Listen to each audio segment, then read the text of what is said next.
जुंगशाही में रिपोर्ट कर रहा है हुजूर Ahmed Brohi. Jungshahi all Sindh lower staff association ज़िले ठट्टो जगवाणन मुनीर ब्रोही अली अकबर सालार अब्दुल वहीद जोखियो ऐं ॿियनि जुंगशाही प्रेस क्लब पहुची साफ़िन अॻियां दाहिंदे चयो त हाई कोर्ट सिंध 2007 में भर्ती थियल एजुकेशन खाते जे नंढनि मुलाज़िमनि जी सर्विस बहाल करण जो फ़ैसिलो ॾिनो हो।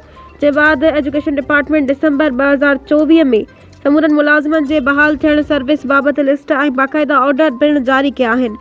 इन्हनि इल्ज़ाम हयो त उन बावजूदि ज़िलो अकाउंटेंट ऑफिसर ट्रेज़री ठट्टो पंहिंजी मनमानी कंदे मुलाज़िमनि जी सर्विस अकाउंट करण लाइ तयारु नाहे। अॻुवाणनि जो चवणु हो त ट्रेज़री ऑफिसर ऐं संदसि कमाऊ पुट तरफ़ां ॻरी रिश्वत जो मुतालबो कयो पियो वञे।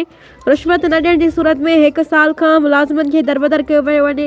इन्हनि मोहतसिब आला सिंध वज़ीर आला सिंध वज़ीर तालीम डिप्टी कमिश्नर ठट्टो समेत आला अख़्तियारनि खां मुतालबो कयो त 2007 जे सर्विस माली मुरावतूं ऐं ॿिया जाइज़ हक़ फ़ौरी तौर ते ॾिना वञनि। हिननि ख़बरदार कयो त जेकॾहिं इंसाफ़ न मिलियो त ॿीहर अदालत जो दर खड़कायो वेंदो ऐं ट्रेज़री ऑफिस मकली जे गेट आॾो एहतजाजी धरणो खयो वेंदो।